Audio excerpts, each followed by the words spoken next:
Hi everyone, and welcome to the Fake Love and Flying Monkeys podcast. My name's Nova Gibson and I am your host. My area of expertise is in supporting victims and survivors of narcissistic abuse and other toxic relationships. I'm the principal counsellor at Brighter Outlook Narcissistic Abuse Counselling Service, and I'm also the author of Fake Love, Understanding and Healing from Narcissistic Abuse.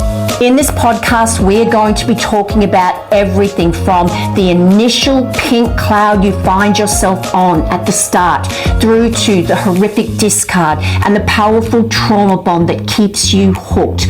So take your imaginary seat on the roller coaster that is narcissistic abuse, and don't forget to subscribe to this podcast so you never miss an episode of Fake Love and Flying Monkeys. Hi everyone, and welcome to another episode of Fake Love and Flying Monkeys. My name's Nova Gibson and I am your host.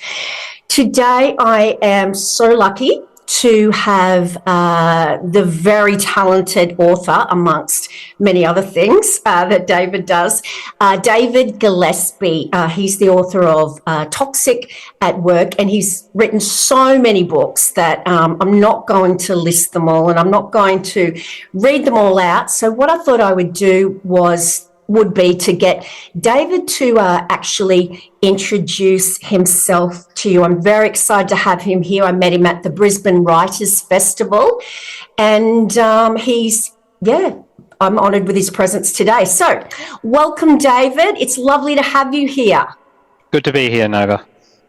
Okay, David, can you know what I do for a living? I work with victims of narcissistic abuse, and that's what my podcast is about. It's about talking about narcissistic abuse and narcissists in all kinds of relationships, intimate relationships, parents, any type of family member, but also people that we work with. There's this kind of misconception out there that when we're talking about narcissists, we're mainly referring to, people who we're in some kind of intimate or family relationship with. But really anyone can be a narcissist. Anyone can be that toxic person. So today, can you please talk to us about your book and what it's like for someone to be working in that environment? It's a bit different where you've got to be in the workplace every day. You can't you probably spend more time with those people than you do with anyone else. What it's like working with someone who is toxic in their work environment. Sure. We'll talk about that, and we'll talk about some other things too. Sorry, David. First of all, please introduce yourself. Gosh, I'm getting myself here. Let the listeners know who you are. All right. So, there may be, I don't know, one in 50 or 1 in 100 people out there who don't know who I am. I'm joking, of course. I'm probably best known for the first book I ever had published, which is a book called Sweet Poison, and it came out 2007, 2008, something like that. And it was a book about why we shouldn't eat sugar. And without too many spoilers in a book that old, it's because it makes us fat and sick and ultimately kills us. Now, I didn't think I was saying anything too controversial at the time, but apparently I was, and it really, really annoyed the Dietitians Association and the Heart Foundation and just about everybody else, because I dared to say, look, the dietary advice we're being given doesn't match the evidence. The dietary advice we're being given is that fat makes us fat, and that's about as true as eating cucumbers makes us green. It has a certain surface level appeal to it in terms of logic, but the science doesn't back it up. But what the science actually says, and really quite old science dating from the 50s and 60s, is that what makes us fat is sugar. And the science, as I said, was uncontroversial, and I thought, look, I'm just going to write this down because I found it in an effort to solve my own being too fat problem. I lost 40 kilos by stopping eating sugar. People noticed. My friends said, you've got to write down what you did because it just seems too simple. And so I did, and I wrote my story in a book called Sweet Poison. And it ended up selling an awful lot of books. And the way publishers work, as you probably are aware, is, if you sell a lot of books, then they pretty much let you write about whatever you want to write about. So since then, I've written 14 books about various topics, some of them about nutrition, some of them about psychology, some of them about schooling, some of them about, as we're going to talk about today, toxic people. And people have said, you've never written a book about your day job. And that's true because my day job is as a lawyer. And I've never written anything about anything that I do to earn money. And there's a good reason for that, which is the topics I do write about, I'm an outsider. I'm not a nutritionist, not a doctor, not a psychologist. I have absolutely no formal qualifications in any of the areas I write about. And that allows me to say what the evidence says without fear of recrimination. No one can fire me for saying what the evidence says. No one can fire me for saying the opposite to what the Dietitians Association says or what the Heart Foundation says, because my job doesn't depend on it. And I think that has given me a certain amount of trust with the book reading audience who continue to buy my books because the predictions I tend to make are based on the evidence, tend to come true, and the actions I suggest people take tend to be effective. And once again, that's not because I'm a genius, it's because I'm simply writing down what the evidence actually says rather than what my employer or my profession wants people to say. So when it comes to toxic people, people have said, well, why are you writing about personalities or psychology or something like that? And it's the same reason I write about everything, which is I like to understand how things work. And in psychology in particular, there's a lot of guesswork going on. There's a lot of diagnosis by symptom, and there's very little understanding of the biochemistry that's going on. At the end of the day, we're walking around inside a piece of machinery that runs on chemicals, and trying to make predictions or diagnoses on that based on the outward behaviors that a human presents is almost as difficult as trying to diagnose, a heart attack by feeling someone's chest. You are on the outside. You are looking at whatever is presented on the outside. And so the result is that psychology, which is a fairly young part of the medical profession, it's only really been around since the 1950s, and is almost entirely made up of noticing patterns in the way people behave and then saying, well, if people are behaving in this way, then they probably have this underlying condition. And that's sort of where mainstream medicine, say orthopedics, was before they discovered the X-ray, which is, well, we can feel this person's leg and feels like there might be a fracture in that bone, but we've got no real way of telling. Now, the science has moved really, really quickly in the last 10 years, and it really is only in the last 7 years, where we've now got to the point where with functional MRIs and very high-grain MRI capabilities, we can actually see the brain thinking. We can see how it thinks, we can see what chemicals are involved, we can see how they're interacting, and obviously there's a lot of drug company money in figuring out the answers to those sorts of things. And that has resulted in a huge amount of research on the biochemistry of the brain that previously just hasn't existed. And that sort of thing sort of coming across my radar as I was researching some of the other things I was writing about led me to a point where I asked this question, which is, is the brain of a psychopath, and I'll come back to that word, different from everybody else? And why is it different? And how is it different? And how does knowing that help us in dealing with them? Now, let's get some definitions down first, which is I use the word psychopath, you use the word narcissist. Other people tend to use the word sociopath. Some people use the word bully. Some people use the word micromanager. Some people use the word what's the legal? I should know this one. I'm a lawyer. Coercive control is the one that is flavour of the month at the moment. I would say that they're all describing the same thing. They're all describing a person whose brain works in a significantly different way to most people. And we now know why we know how it's different, and we know why it's different, and we know what can be done about it and what can't be done about it. And whilst you said in your intro, well, this is the area you're in is about interpersonal relationships, and particularly in the families and in relationships and so on, and how to deal with narcissists. Whereas the book I've written, well, the most recent one, is about those sorts of personalities in the workplace. But they, as you said, they're not really different. They're the same people. A person who's a narcissist at home is one at the workplace as well.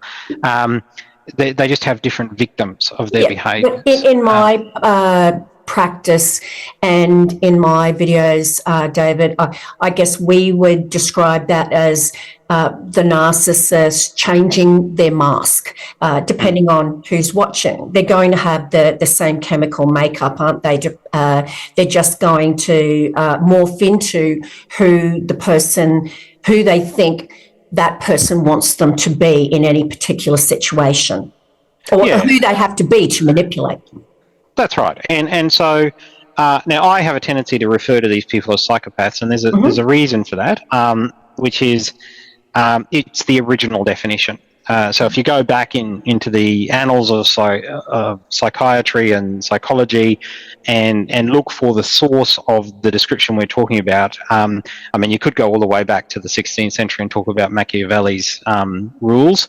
And so we also call these people Machiavellian, by the way. And but if we look at the most recent example, fellow by the name of Cleckley wrote a book in 1941 called The Mask of Sanity, and he was describing in that book his experience as a prison psychologist and then a psychologist in the community, and his descriptions of a very particular personality type that he encountered that most closely fits the modern psychology definition of narcissistic personality disorder, although even that's wanting a bit. And there are very, very good reasons why the definition has shifted around over time, mostly to do with politics and drug companies and all sorts of things, which I go into in endless boring tedium in the Toxic at Work book. But the point is, what he was describing was a person who lacked any empathy whatsoever.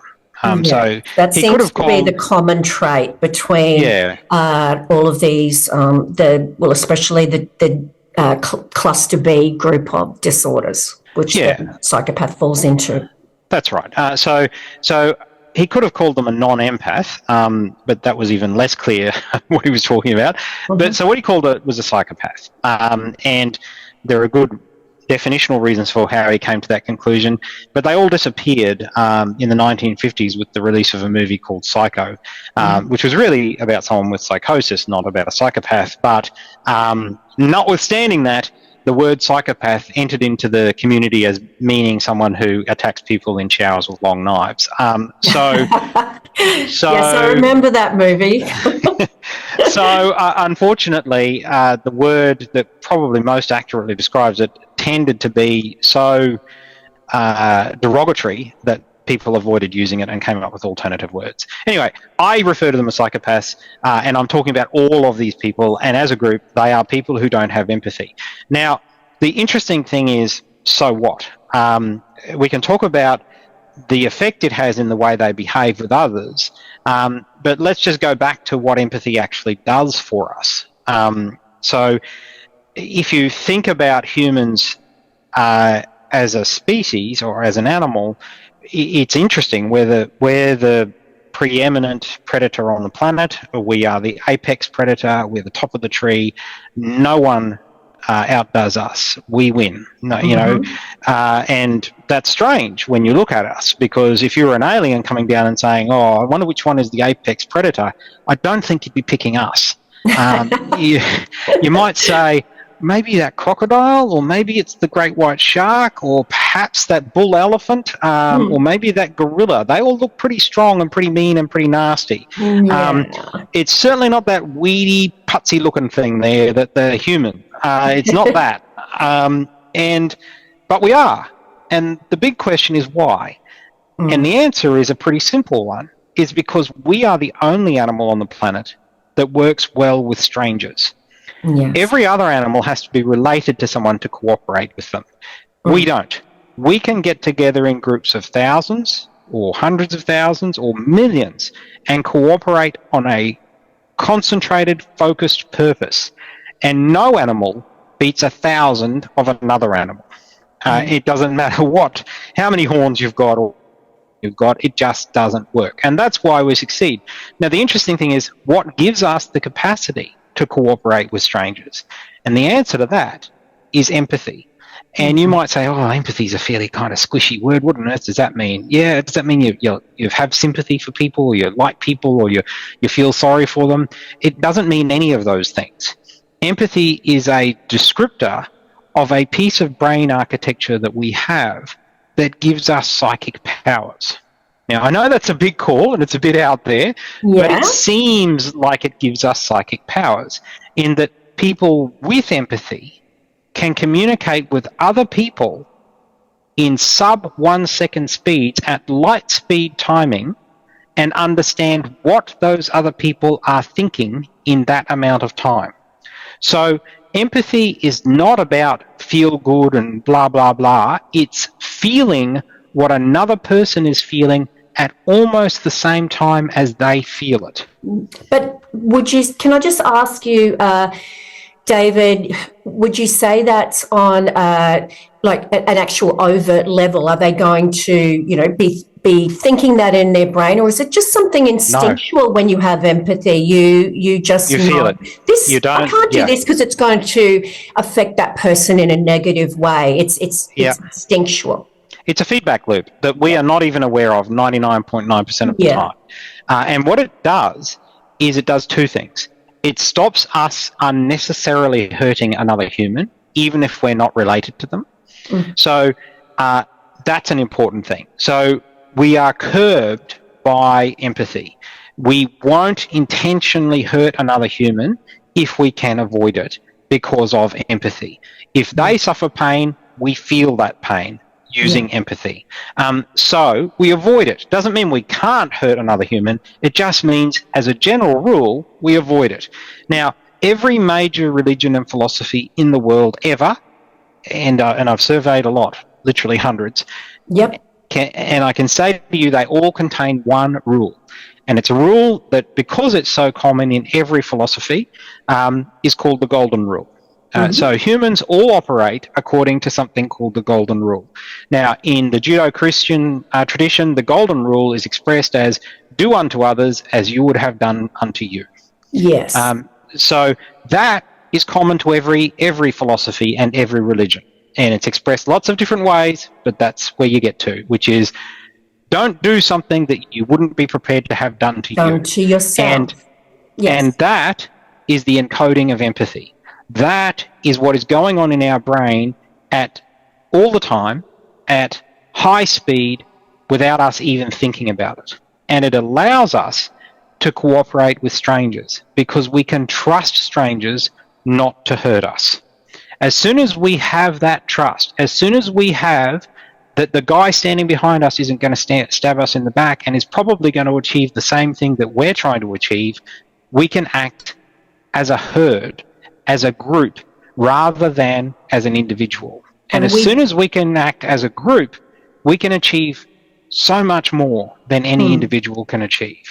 And David, we assume, don't we, that the person beside us, the person we meet in everyday life, just at the checkout at the grocery store, is going to have empathy. They're going to be the same as us. And this is so interesting because not everyone is like us. No. So that's right. There are going to be people out there who do not possess this instinctual, they don't have this chemical makeup to be able to put themselves in your shoes or to have empathy. And that's really hard thing to wrap your head around.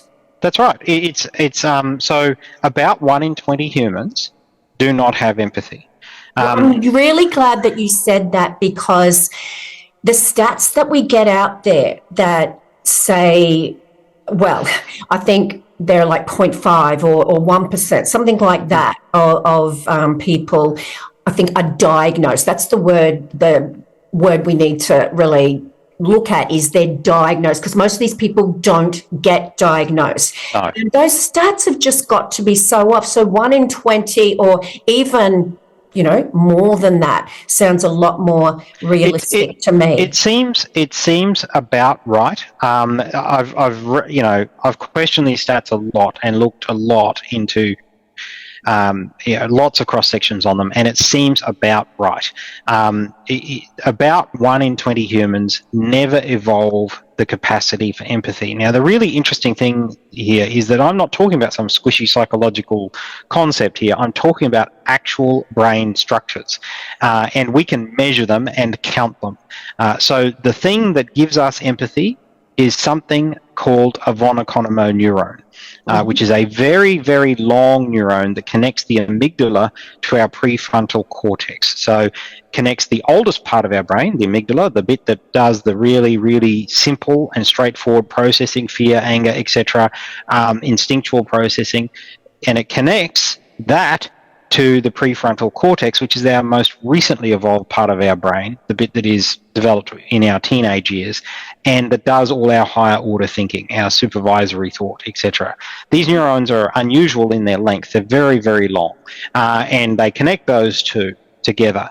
And we can count those neurons, the density of them, in dead brains. So you don't volunteer to have yours counted. Yeah, no, I don't see anyone sticking their hand up anytime soon to be a guinea pig for that study. But the interesting thing is, we are off the scale when it comes to what's called the von Economo neuron density. Most humans have densities at a level that is not measured in any other species ever. So it's something that we've evolved. It's a capacity that has given us an evolutionary advantage, like being the apex predator. And we can also see what happens when it's not present. So there are plenty of disease states where they aren't present, and we see what those people are like. So the interesting thing is that we've now done such extensive work on these neurons that we can count them in many different species. We can see what they're like in many different species, and we can see what they're like in humans at different ages and stages, and also in different disease states. Now, the interesting thing about that is that babies have none. So baby humans, all baby humans, 100% baby humans are psychopaths. They have no von Economo neuron density. I'll never look at a baby the same way, David. But anyone who's ever had anything to do with a baby would agree with you. Babies self-centered, and that at the end of the day is the everyday man in the street definition of what we're talking about here, which is their only concern is for themselves and everyone else be damned. So that's a baby's, that's how they roll. Feed me, change my nappy, make sure I'm warm and fed and comfortable. That's all they care about. They don't care whether you've had a good day or a bad day. They don't care whether you're missing your favorite TV show. They don't care about you at all, other than in your ability to provide them with the things they need. And if you want a definition of a psychopath, that's a pretty good one, which is someone who doesn't care about you at all, other than as a means to provide them with what they need. So babies are all psychopaths. Now, by the age of 4, if you're going to develop a high normal, high empathy, von Economo neuron density, you'll have it by the age of 4. So between 0 and 4, you've got varying levels of going from psychopath to normal. By the age of 4, you're normal, or 1 in 20 of us are not. So 1 in 20 of us never develop the von Economo neurons. And those are the psychopaths. So that means the average 4-year-old psychopath starts to get a sense that they are not normal. They start to get a sense that people around them are reacting to things in a very odd way. They're seeing other humans be injured and they act like they're injured. And to a psychopath, that's just weird. That's child there that's injured, not me. Why are these people acting like they're hurt? And they think they are acting. They don't think they're feeling it. They think, oh, this is just what you have to do. You have to pretend like you care about that human, even though it's not you. So by then they know that. So, David, just a question there. What's your opinion on trauma then? If someone's got that makeup or they don't, and someone is raised with, in a loving environment versus someone with no trauma and versus someone who's, I guess, been raised with the perfect storm, abuse, any type of abuse, sexual, physical, neglect, and they've got all those elements there as well, or they don't have those elements there in any capacity. If they've either got that chemical makeup or they don't, how does that factor in their development? It doesn't. It's a red herring. So a lot of the studies initially that were done on psychopathy looked at males in a prison environment, and unsurprisingly, usually US prisons, unsurprisingly, psychopaths in prison in the US often have an upbringing that is less than desirable. Anyone in prison in the US often has an upbringing that is less than desirable. And so those early studies didn't really adjust for the population they were studying, and came up with these correlations, frankly nonsense, saying, oh, it's because of childhood trauma that they're like this. Better constructed studies more recently have really weeded that out and said there isn't a correlation there. You have psychopaths who have magnificent upbringings, and you have psychopaths who have terrible upbringings, and there really isn't a correlation between how the child was treated and whether they're a psychopath or not. So the difficulty is that we know it happens. Like, we know from a straight up biochemical perspective, we know that 1 in 20 children by the age of 4 will not have von Economo neuron density sufficient to have empathy. And the big question is why? Why is that? And initially the answer was the answer you gave, which is, well, perhaps it's the way they were raised. It doesn't seem to be that.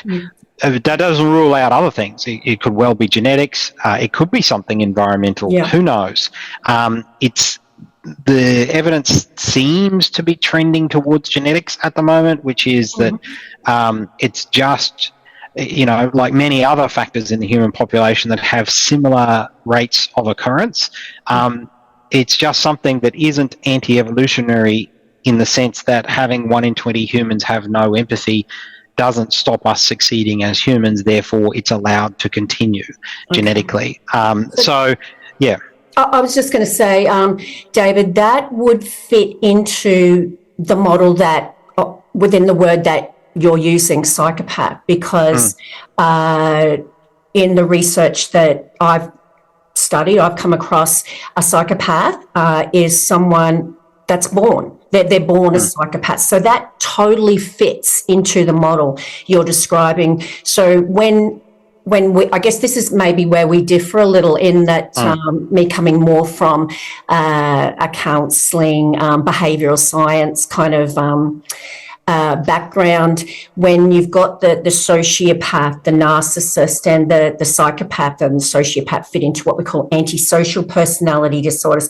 The psychopath is exactly that. A psychopath is born, so it stands to reason that there would be that chemical makeup where something is completely missing, something is completely different to your normal human being, where we say that a sociopath is made and a narcissist is made, and obviously there's various differences there, but what you're describing to me is that psychopath where they are born, and it really doesn't matter what sort of upbringing they have. And I remember reading some really terrible case studies about serial killers.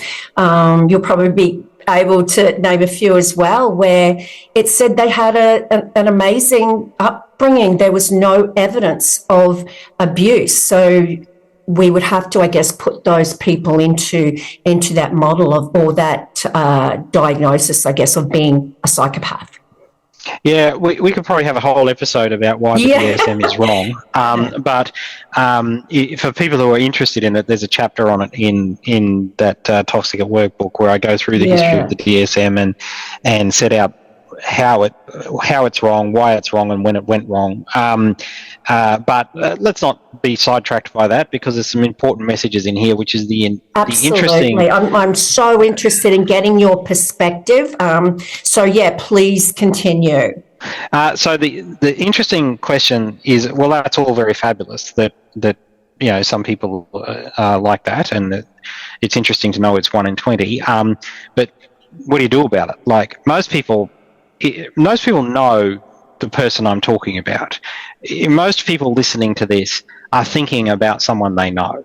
There are very few people who can't identify someone who has no empathy. They may not have described it that way, but they probably would think of this person as the ultimate in selfish.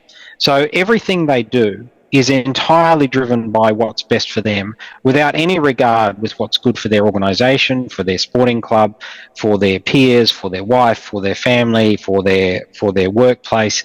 None of that. Yes, they will pretend at the start of a relationship or an employment situation or something like that to behave like a normal person. In fact, they will probably be the best person you've met in a long time. So David, we would call that stage love bombing, where they're over the top. They're, as you said, pretending. They have that cognitive empathy. They have that cognitive awareness of what they should do, and they're able to act it out. And there's a really good reason they're so good at it, which is they've been doing it since they were 4 years old. Yes. As I was saying before, they have understood they're different. And they've understood that if they don't start behaving like everybody else, they're going to be cast out of society, because you don't get away with being super selfish all the time and expect to have anyone who'll have anything to do with you. Exactly. So they learn very early on and get lots of years of practice of mimicking us, of being able to read what we like and feeding it back to us so that we think they are the best thing since sliced bread. So the first time you meet a psychopath who needs something from you or wants something from you, they will be the greatest person you have ever met. They will be fantastic. They'll tell you everything you want to hear. They'll agree with everything you've ever, every thought you've ever had in your head. They will be incredible. And you will think they are the loveliest person out there, and that they have empathy. Yeah, you will, because they're very, very good at imitating it. And they will do that for as long as they need to. It is not without effort, by the way. Doing that requires an enormous amount of effort. You basically have to be acting like another person the entire time. Yes.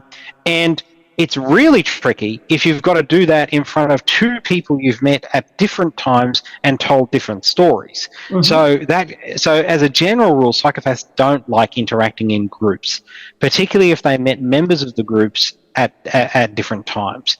And when you are in that situation with a psychopath, you will feel like something's off. You will have a sense that something's not right.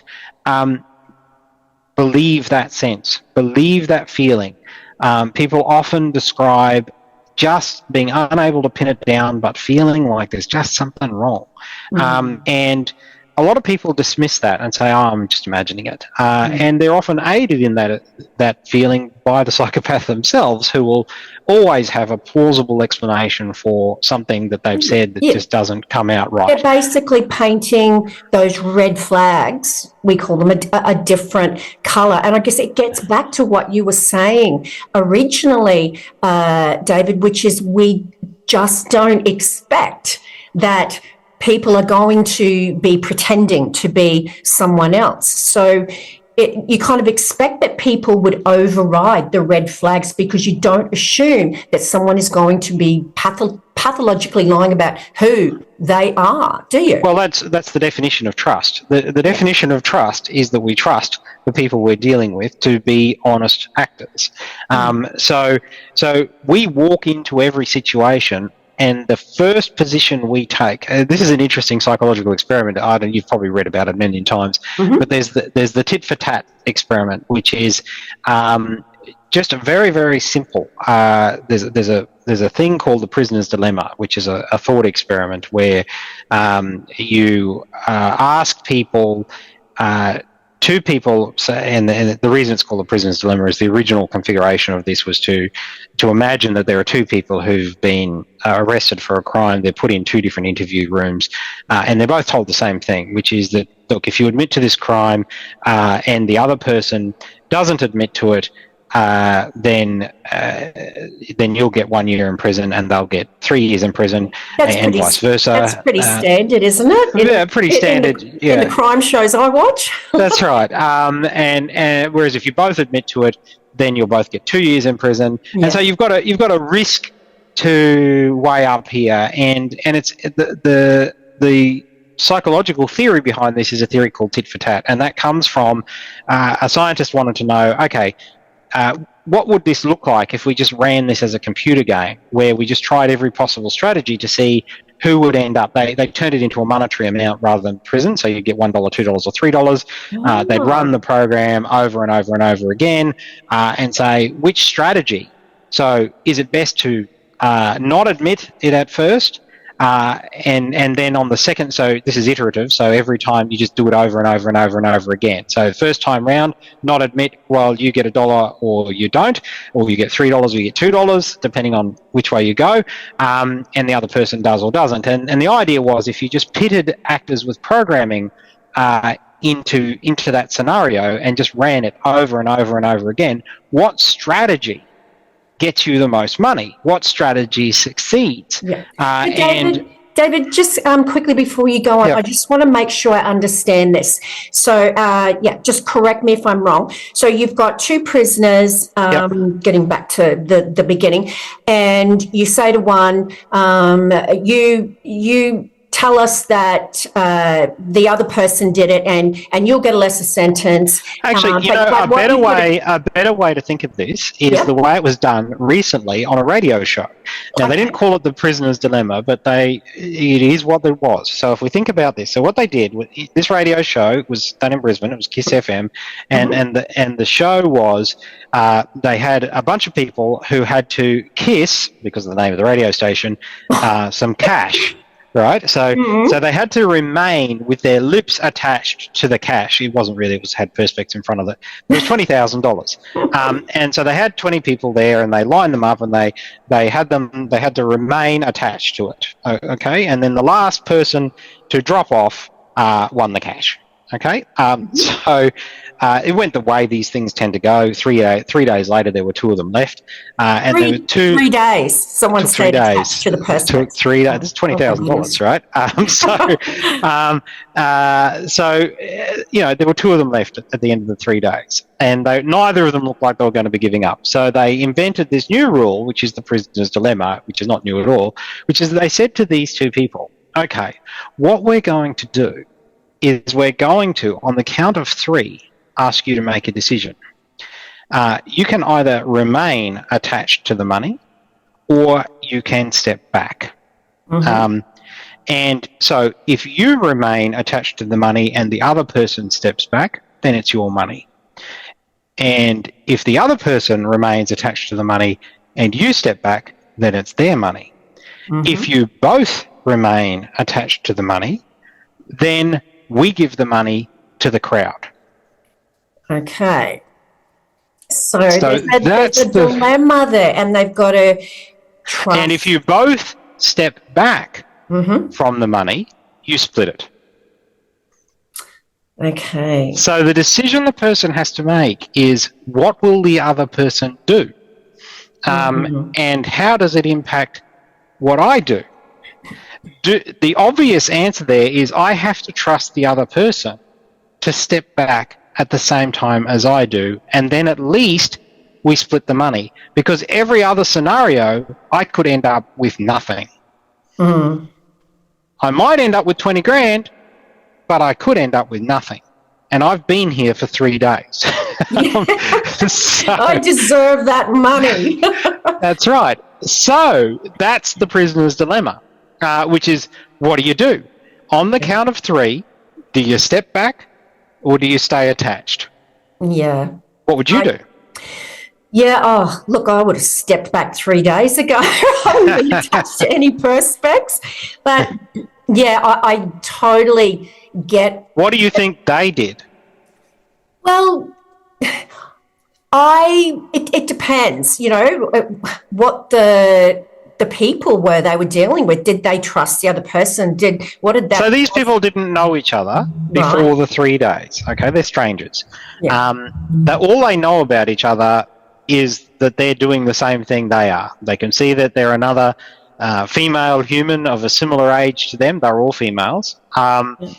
And that's it. That's all they know about this other person. They haven't been able to talk to them. They haven't done anything. They can see them, but that's it. So I think they would have been like the prisoner.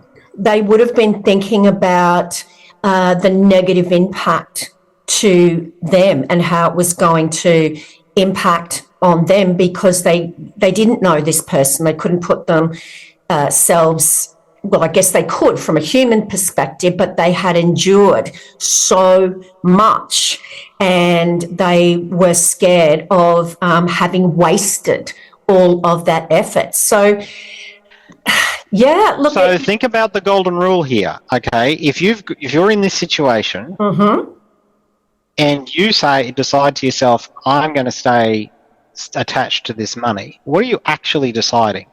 You're actually deciding that you're going to take the money away from the other person, even if it means you get nothing too. Yeah. It means you're putting yourself first and you're not considering the needs of another person. And if you pull back, what you're doing is trusting the other person to be as concerned about you and themselves as you are about them. Okay. So it gets back to that, I would assume that knowledge about the fact that there are psychopaths, narcissists, sociopaths out there, and that you could be giving up everything you had endured and a possible major prize to someone who's only going to dupe you anyway, versus whether you don't have that knowledge and you want to do what's right because you do have that empathy and you think, well, it's better that we both get part of this prize than none of us get it. Yeah. So what actually happened is they both pulled back. And that's because of what you said at the start, which is our operating presumption is that everybody else thinks like us. Yeah. Our operating presumption is that the other person is thinking just like us. It's better that we each get half than the risk that we get nothing, and even worse, that they get nothing and I get it all. Yeah. What a pig would I be if I did that? Yeah. Because they'd be saying, I trust you, and you'd be saying, screw you, I'm running off to the bank with the money. Yeah. And most of us are not prepared to do that. And the interesting thing is that strategy is called tit for tat, which means we start from the opening presumption that the other person will do the right thing. In every interaction we have, we start from the presumption the other person will do the right thing. And we call that trust. And the interesting thing is, in the prisoner's dilemma scenario, so that's exactly the scenario I just described to you there, and instead of 20,000, imagine it's $2 or $5, which is how they did this when they did it in real life experiments. And what they found is that over and over and over again, no matter what strategies they put up, so they did all sorts of complicated strategies. So some would be you wouldn't give in the first time. You would only give in if the other person gave in. You would only do the right thing if the other person did the right thing. You would do the wrong thing if they did the wrong thing. All manner of strategies. They had huge numbers of variations of strategies here, and it could not beat the strategy that was ultimately labelled tit for tat. And let me describe you what tit for tat is. Tit for tat works like this. You always assume the other person will do the right thing until they don't. So in the game, that's where I was going, David. If you've got that knowledge in that, let me phrase it as you've been burnt before. If you've got that knowledge that these people are out there, it's going to affect it's going to impact your choice. Exactly. So if you've got some experience with the person and you know that they did the last, so say you were playing this game that I just described and you knew that the other person had actually just stayed attached and taken the 20 grand the last time the game was played, what would you do then? Would it change your strategy? Of course it would. Yes. You would stay attached and you'd say, you know what? It's better that no one get anything than that this bastard get this money. Right? Yes. So that's how we work with tit for tat. Now, the other bit of tit for tat is that as soon as the other person does the right thing, we go back to doing the right thing too. So we don't maintain a grudge. We just go back, reset to trusting them. Now, that's where we really get hurt. Because we don't realise that the person is lying to us. Is playing us, yes.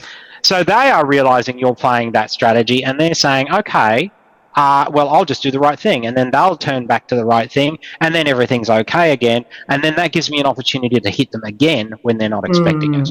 Yes. So that's the difference between a psychopath and an empath. That's the difference between someone who has trust and someone who doesn't. Psychopaths don't play for tit for tat. They think it's nuts. They think it's stupid. They think the worst thing in the world you can do is trust someone. Why? A psychopath in that scenario that we described would be thinking one thought, which is this stupid woman is going to step back, so this money is mine. That's what they'd be thinking. Yeah, because empathy's a weakness. It makes you vulnerable. Absolutely. And only stupid people have empathy in a psychopath's mind. Exactly. And you might be saying, well, yeah, but then you're going to be treated like a pariah for the rest of your life. Everyone's going to know that you did this to someone. And they will say, consequences, schmonsequences. Yeah. They don't care about the future. They care about now. Yes, and your definition of a pariah is their definition of a wonderful future with lots of money in the bank. Well, they just don't care. Yeah. What other people think of them is not a relevant consideration. That's like asking me to care what the grass thinks of me when I mow it, right? I just don't care. I need short grass. I don't care what the grass thinks about that. Yeah. And that's their attitude. I need this money. That person's going to do something stupid that's going to give it to me. Great. What do I care? So I love your analogies, David, and I try to relay exactly this perspective, I guess, in when I'm talking to my clients who are devastated. I mean, just absolute shells of themselves because in an intimate relationship, they've been discarded by the narcissist in the most horrific way. And then they look on social media the next day and that psychopath narcissist is, got all these amazing photos of the new soulmate. And it's horrific. It's so painful for them. And I try to explain exactly that, in that you don't, when you buy a new car and it gets trashed, you get rid of it and you get a new one. You don't look back to the old car with fond memories. And that's how they feel about, a last intimate, well, it's not intimate, their last target, in that you're as useful as you are to them, and when you're used up, they get rid of you. That's right. And people think of that as evil, but I think it's more accurate to think of it as not even evil. In order to be evil, you have to have a concept of right and wrong. And that really comes to us from the golden rule, which is evil things are doing bad things to others, and not evil things are not doing bad things to others. And if you don't regard doing bad things to others as an important consideration, then how can you be evil? That's like saying that I am evil because I mow the grass, because I did bad things to the grass. Well, that's how they conceive of the world. They're saying, I just don't even understand the concept. I understand it's meaningful to you, and I understand it's a weakness that I can exploit, but it's not a concept that I have any familiarity with. I don't regard myself as evil for mowing the lawn. Yeah, I think I understand what you're saying in terms of it being a personal thing, the way we describe these people. I personally have no problem in calling them evil, in that... I don't have a problem calling them evil either, because they are evil. But I'm saying that from their perspective, they don't know what you're talking about. Yeah, that's exactly right, and I totally agree there. I just want listeners to know that they know what they're doing. They just don't feel it because it doesn't affect them. They don't care, but they know right from wrong in terms of what society expects. They know you think it's wrong. Yes. And they know lots of people like you think it's wrong, and they see that as a weakness. They do. So it's not that they're just looking at that and saying, okay, that you want to believe that. But at the end of the day, you are doing things that are not entirely in your best interest. Every time they see someone volunteer for something, or run a sports club, or work in a community charity, they look at those people and they say to themselves, what are you getting out of this? You are totally nuts. But that's the way humans work, which is that they cooperate on a greater purpose, which is how we achieve things. A psychopath can't achieve things that way, and they have no interest in achieving things that way.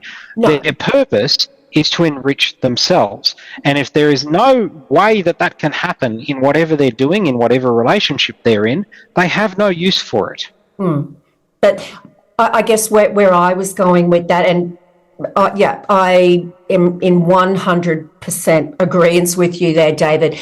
Where I was going with that was that if they are seeing that sports club run and they're thinking in their head, oh, you're a bunch of idiots, doing it that way, they're also doing what they have to do to work within that sports club because they know what's right from wrong. They know what's expected of them, but what they feel and what they think is that everyone's a bunch of idiots because you're not out for yourself. You're all working as a group. How weak are you?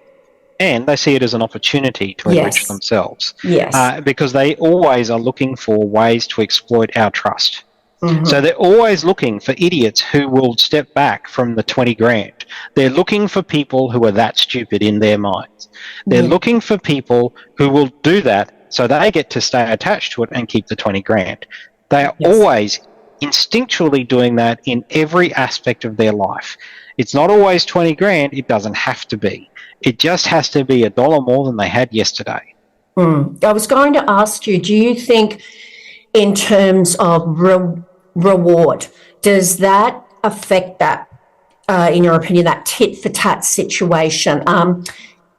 Maybe the amount of it, whether the that's an interesting question. Once again, getting back to the prisoner, let's say it was you're going to be given the death sentence if you don't, do what we want you to do, which is tell us the truth, or at least give up the other person?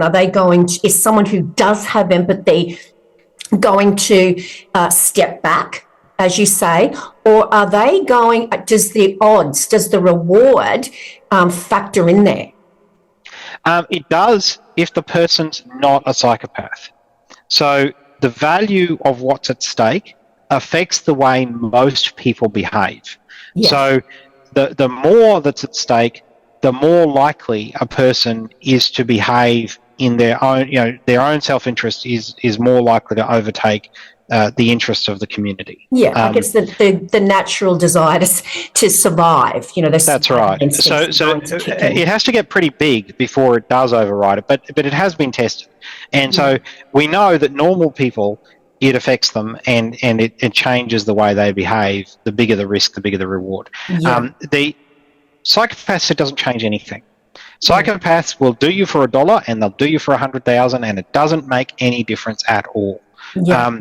So the amount of the potential reward is not important, just that there is a reward. So there has to be a motivation. There has to be something that they will get from behaving in a certain way, or they won't do it. Now, in this way, psychopaths are a lot like dogs. By the way, dogs are psychopaths, as are most other species on the planet. Don't ruin my love of dogs too, David. If you think about what a dog is good at, right? So a dog is a species that's learned to live with humans in a very particular way. They've, as a species, evolved in a way where they will get humans to feed them if they behave like loyal subjects of the humans. That's a pretty interesting evolutionary path they've chosen there.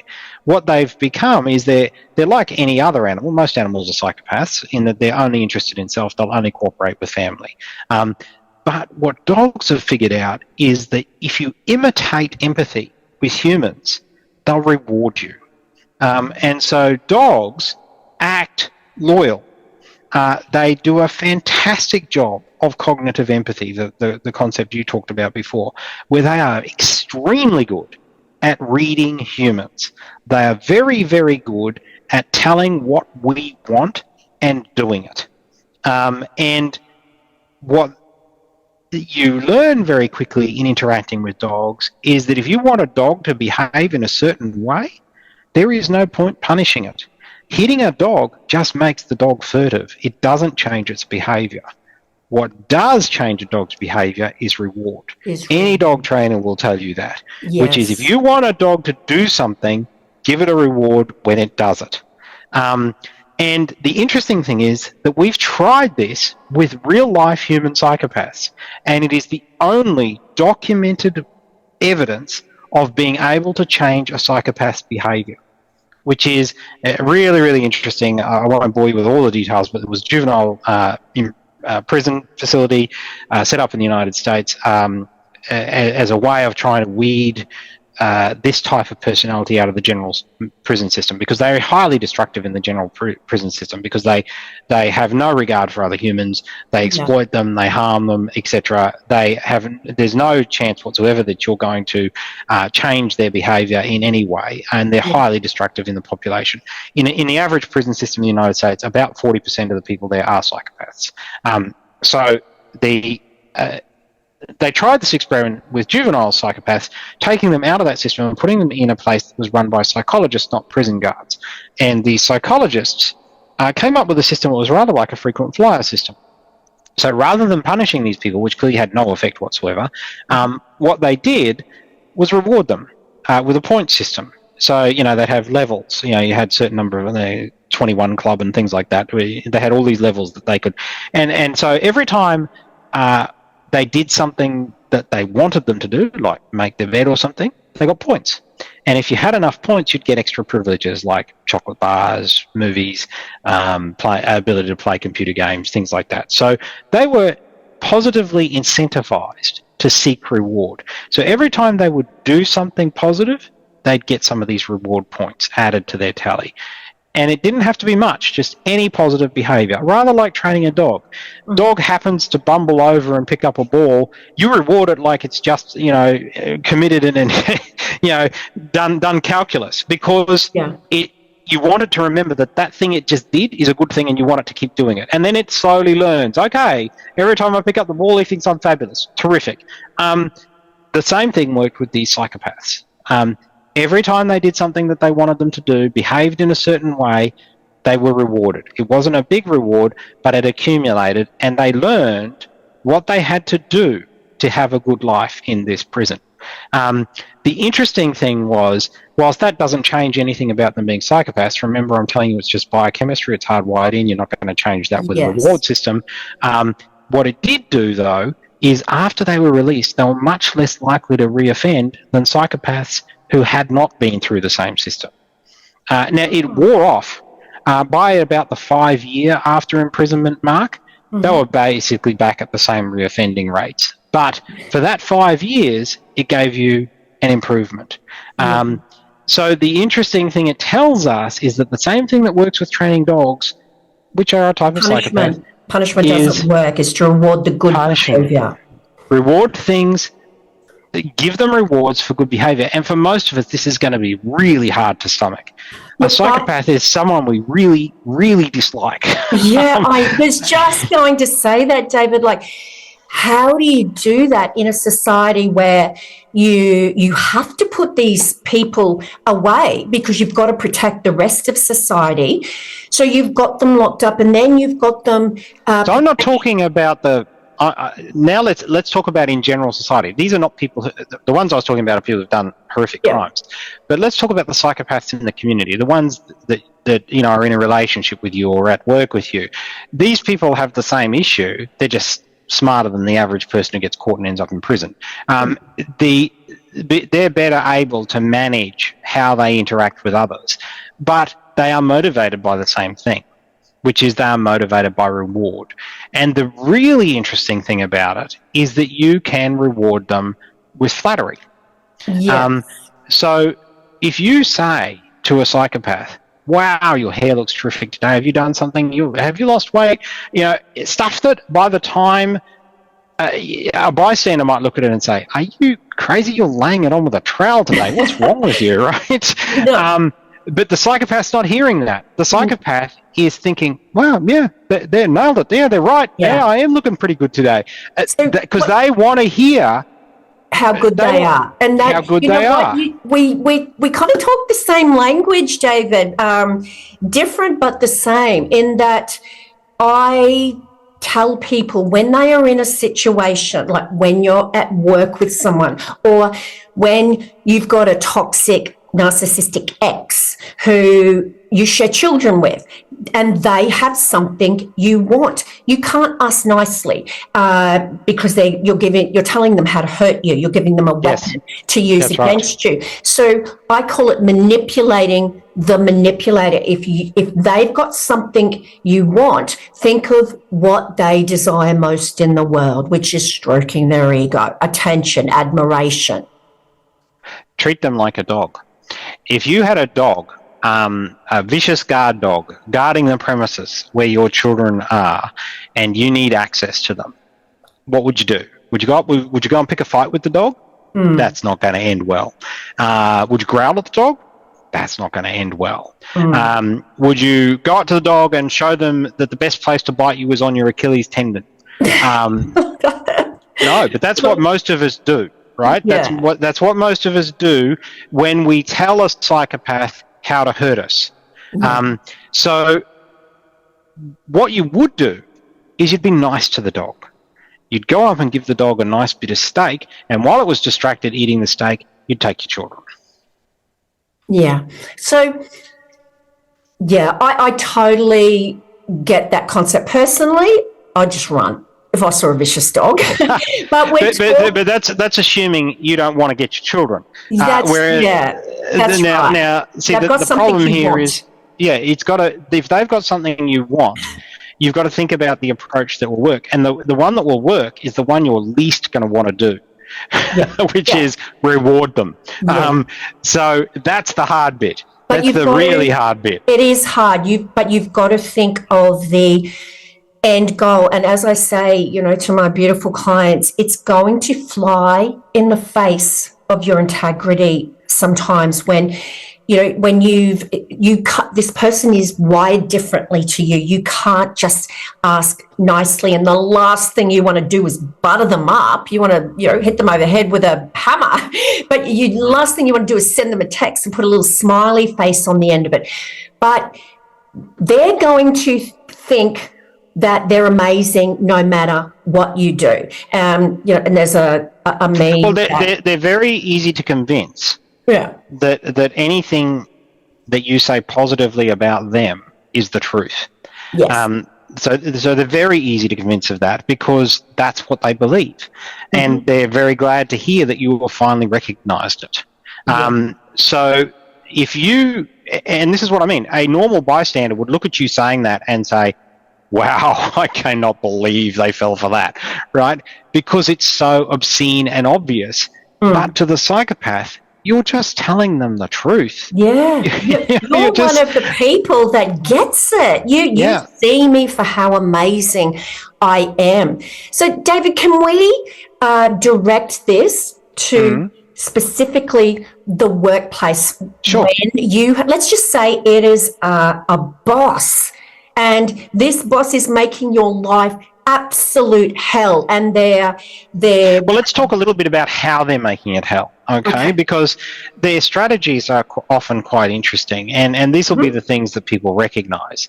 The way you can tell that you've got a psychopath in your workplace is your workplace will change from one where everyone trusts each other and everyone is working with each other, not necessarily liking each other. You don't have to like everyone you work with. Most people don't. But you're all basically on the same plan, you're on the same mission, you're aiming in the same direction, you're trying to get stuff done, and you can trust your team to do it. And then when a psychopath comes into the mix, that changes. It's the trust gets sucked out of the room like oxygen.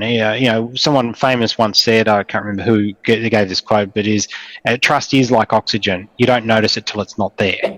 David, can I just quickly interject there, just while I think of it? Those statistics that you gave us, 1 in 20 people are a psychopath. Now, if we take that and reflect that back to the workplace and positions such as, management, being a CEO, you've got to expect that that's going to be even a higher percentage because it's about one in... They gravitate to those positions of power. Yeah, and so it's about 1 in 5 when you get towards the top of an organisation, and you might say, well, why do psychopaths end up at the top of organisations? Because they tread on people, they don't care. Well, and they're very good at telling us what we want to hear, including the people who employ them. So most of us are reasonably honest about our resume. Most of us don't make stuff up entirely on most of us. It's 90%, 95, 99%. We might exaggerate a bit, pad it out a bit, say a few things that, might not stand the scrutiny of total examination, but most of us are pretty honest. A psychopath has absolutely no trouble putting complete nonsense on their resume on the basis that you're not going to check, and if you do, they'll have a plausible explanation. So if you're operating... you're expecting of them is beneath them anyway, or, you should be grateful that you have me wanting this position. And they interview well because they're very, very good at telling the person what they want to hear. Yeah. So presented with someone who's got an incredible resume that we know probably isn't true, but they're working on the basis of trust. Remember, tit for tat, first interaction, you trust what they're saying. They're trusting that the resume is accurate, maybe padded a bit, but accurate. And the person in front of them is telling them exactly what they want to hear. Who are you going to give the job to? You're going to give it to the psychopath. That's why they're very, very good at getting jobs. That's why they're very, very good at rising in organizations. Because when you are up against someone who's prepared to say anything to get the job, you lose. Yes. That's the reality. Yeah, that lack of empathy allows you also to step on people on your way up. Because people are irrelevant. They're just something that you have no concern for. I don't care about my office furniture. Why should I care about the guy sitting in the chair? It's not something that a psychopath has to take into account, whereas you do take into account, and the psychopath sees that as a weakness. Yes. So that's why they go, there's a lot more of them at the top of an organization. Interesting studies on organizations that end up with CEOs with psychopaths versus those that don't. The ones with psychopaths in charge end up tanking. The ones that don't end up doing very well indeed. Yeah. And I've always thought a really smart thing to do would be to have an investment fund where you invested only in companies that were ruled by people who weren't psychopaths. But that's for another day. If we could do a blood test before, in that job you can usually see it from their behaviour eventually. Yeah. But anyway, let's talk about that behaviour. So in a workplace, what happens is when one of these people gets into a workplace, they start dividing the herd, right? So they start playing games to drive wedges between people. Mm-hmm. They start making you not trust other people. They don't want people working as a group. They want them working as individuals, and they want them not trusting anybody else. Suddenly you don't know, can I trust Marjorie, who I've been working with for 10 years and I've always trusted without any question? Now you're wondering, can I trust her? I thought I saw her talking to Paul, or I saw her talking to the psychopath, and now I'm not certain that she's not just relaying everything back to them, and that they're playing exactly the same game with Marjorie. So what happens in a workplace is people start to, all trust gets sucked out of the room, and people find it becomes a really unpleasant place to work. If you go from a situation where you can trust everybody to basically behave with your best interest in mind to one where you think everyone could be stabbing you in the back every turn, it's very stressful. And it would be even more stressful for those people in the workforce who are really low on confidence, on self-esteem. They're going to be the first ones that are bullied and picked on. And we call this triangulation, where people are pitted against each other in intimate relationships, but it's exactly the same strategies. It's about divide and conquer, and the weak ones are the ones who are eaten up. Yeah, and disposed of. And if you're looking at an organisation from the outside and you're wondering, how can I tell whether there's a psychopath in a work group or not? It's pretty easy. Look at the stats on leave. Because sick leave and even unpaid leave goes through the roof. Yeah. Once there's a psychopath in a management position, people start dialing out. Yeah. And the people who can get a job somewhere else do, and the ones that can't are left there and they're using up their sick leave. So that's what it looks like in an organisation. Yeah. So, David, give us your expert opinion on what someone does then when, let's say, they need that job. Okay, but they know there's a psychopath running the business, but they can't get another job. They're dependent, of course, on their salary, and they're trying to make their life easier at work, or just be able to get through a day. What do you do when you've got people who you've been set up against, you've been pitted against everyone else, and you've got a psychopath potentially trying to get you to leave on a very covert level by subtly bullying you? They don't care whether you leave or not unless you're being an active problem. There's two paths you can go down. You can either become, and this will amuse you, I guess, is you can become a flying monkey. So you can decide to give yourself over to the psychopath. In other words, become their slave. So be 100% loyal to them, do their bidding, no matter how evil it is or how much harm you do. For all my listeners. Absolutely, flying monkey. Yeah. Yeah, so that's what you can choose to do that. So you can decide, you know what, I'm giving up on any kind of moral behaviour in my life. I'm going to be this psychopath henchman because it will get me through life. Life will be easier as long as I commit their crimes for them, and I just don't worry about the fact that that's what I'm doing. So you can do that, and some people do choose that path. Or you can use the other method, which is popularly called the grey rock method. Grey rock. But Yeah. I would prefer to call it the robot method, which is that you work very, very hard on having no emotional response to the psychopath at all. Yeah. Now, this is hard to do. It's really very hard to do. Yeah. Because we all have emotional responses because we're humans who have empathy. Yes. But in essence, what it involves is being mechanical. So you don't respond to any innuendo in anything the psychopath says. If you think about your last interaction with the psychopath, most people, you will have responded emotionally to not something that they said, but something that they implied. And what you've got to do is train yourself out of that. You've just got to respond to what comes out of their mouth as if you were a robot. You've got to be boring, not even an eyebrow raise, because that's right. That's an emotion. You've got to give them no triggers, nothing they can use as weaponry against you or anyone else, by the way. So as you said, David, it's very, very hard because of the setup.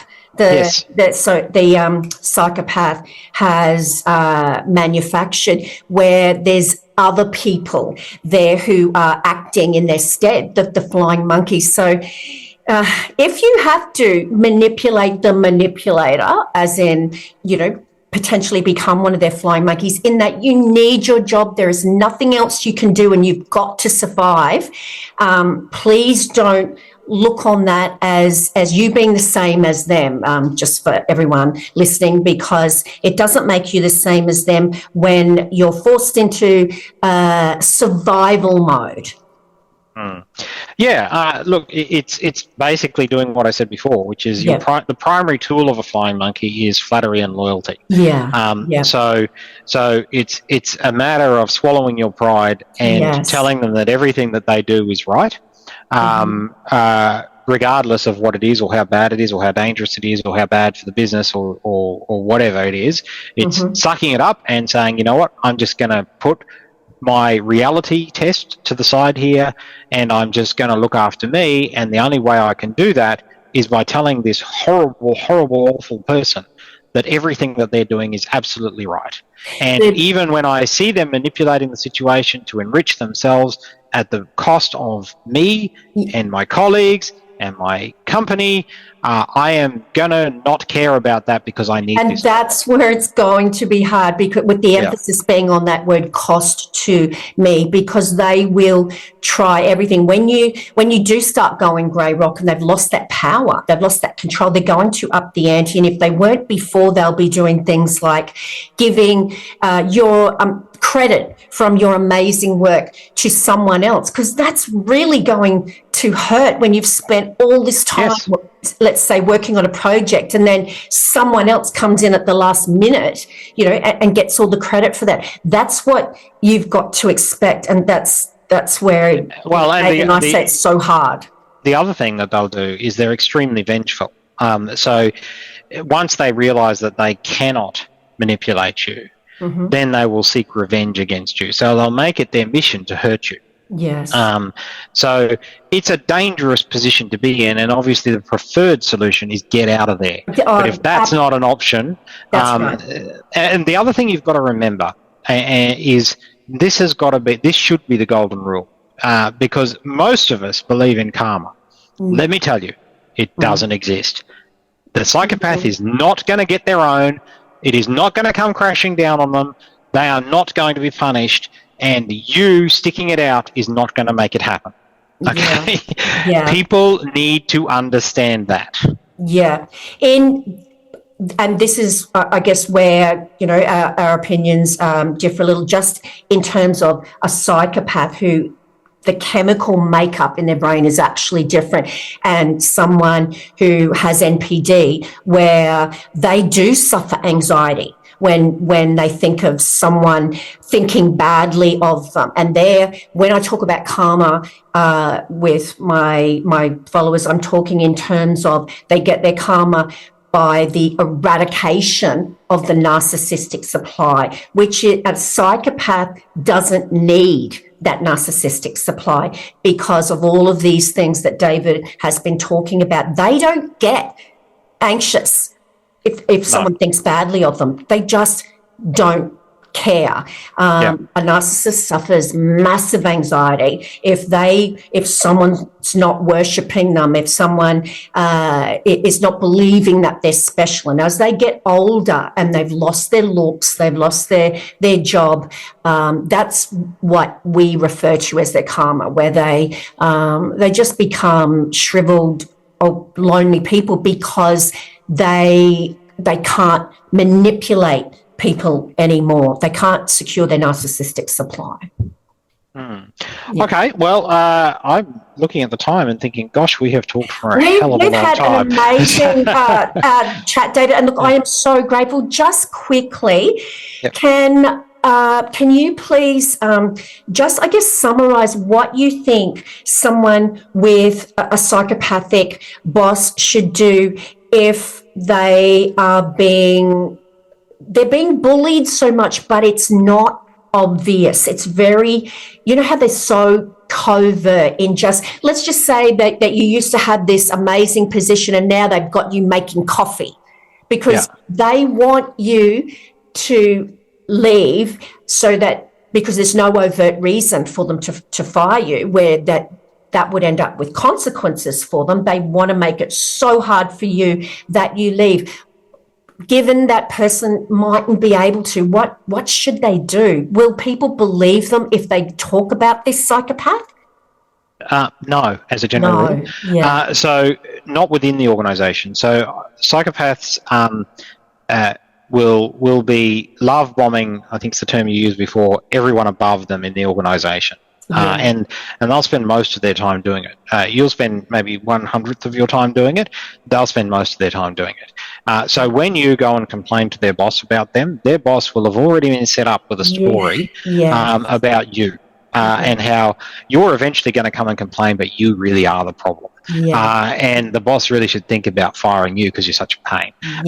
So that will already be set up, and the HR department will do exactly the same thing. So it is very unusual to find someone within the organisation who will support you. Who will support you. And that's the dilemma. Usually where solutions have come, when you look at the research on this and the stories on this, this is solved in organisations all the time. It's solved by the police having to come in, where it's a criminal case of psychopathy. They're external to the organisation. They have no skin in the game. They see what's going on. They can remedy it. So that's where it's criminal behaviour. It can be a commercial regulator from the outside. The SEC, for example, when they come into an organisation, they act without mercy on psychopaths. Often in a merger situation, the buying company will come in and do the same thing. They'll identify the psychopaths and get rid of them because they have no skin in the game. They haven't been lied to by these people. They don't care. So outsiders can fix the problem. Outsiders can fix the problem. And you might say, well, that's great, but I don't have the police, the SEC, or an acquisition on the horizon. What do I do? And the answer is find an outsider who you can tell what's going on and they will believe you. This is the tricky bit. Because most people, when you go to them with stories about what the psychopath did to you today, will dismiss you. Because they're operating on that same principle that we always do, which is at first, trust. So their position is always going to be, you are blowing this out of proportion. You are reading way more into this than there is. This person couldn't possibly be doing all the evil manipulations you're talking about. You are nuts. And you have to find someone who doesn't say that. Someone who has been through this situation themselves, who understands what you're talking about, and who can talk you through it. Yes. The psychopath banks on the fact that their victim is going to be so worn out from the bullying that they're not even going to go down that road. They'll just get out. But if you can, guys, as David said, find someone outside the organisation who gets it, who's been there, done that, and will have your back. Yeah. Yeah. All right. Sorry, at the risk of sounding like a book promoter, in the book, in the Toxic at Work book, there's about a third of the book is actually fiction. It's a scenario, a workplace scenario, where I tell the same story from 4 different perspectives. So from the perspective of the psychopath, what they're seeing, from the perspective of one of their victims, from the perspective of someone who isn't a victim but can see what's going on, and from the perspective of their boss. And I don't tell you at the start who's who. You just read the whole story, you read it over and over again from these different perspectives. And I'm hoping that what a person gets out of it by the end of it is real insight into the way the psychopath thinks. Yes. Because they have then gone through that whole scenario, and they will be one of these people. They will be one of these people in this scenario.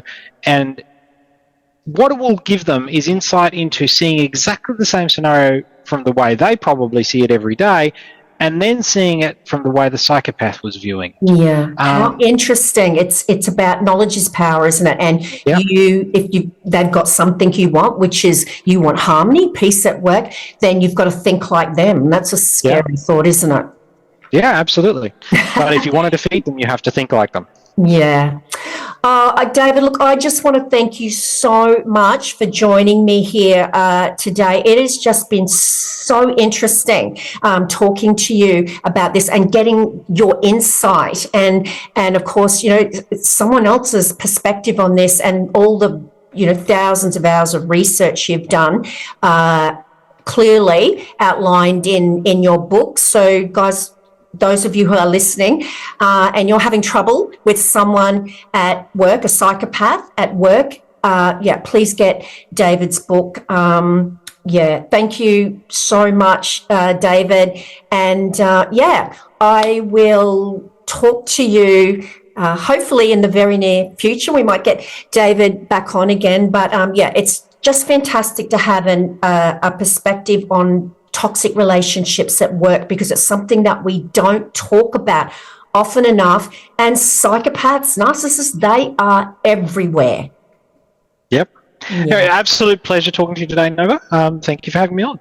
Okay. Thanks, David. And here we are again at the end of another Fake Love and Flying Monkeys episode. Oh my goodness. I enjoyed that discussion with David so much. While we didn't kind of agree on everything, it's so interesting. And I just love getting the perspective of different people and their views, and the fact that he's a lawyer and he has such a wealth of knowledge, although a different perspective in many things, and I'm a counsellor. It was just really good to come from, I guess, 2 different frameworks and talk about something that really we're both passionate about. So I hope you enjoyed that episode as much as I loved recording it. And there will be another mini episode dropping tomorrow and the next day and the next day after that, as Fake Love now increases to 5 episodes a week.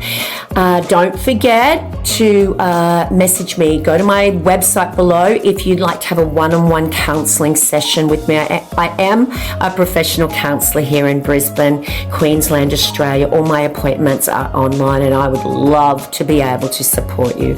And of course, don't forget to grab your copy of my best-selling book, Fake Love, Understanding and Healing from Narcissistic Abuse.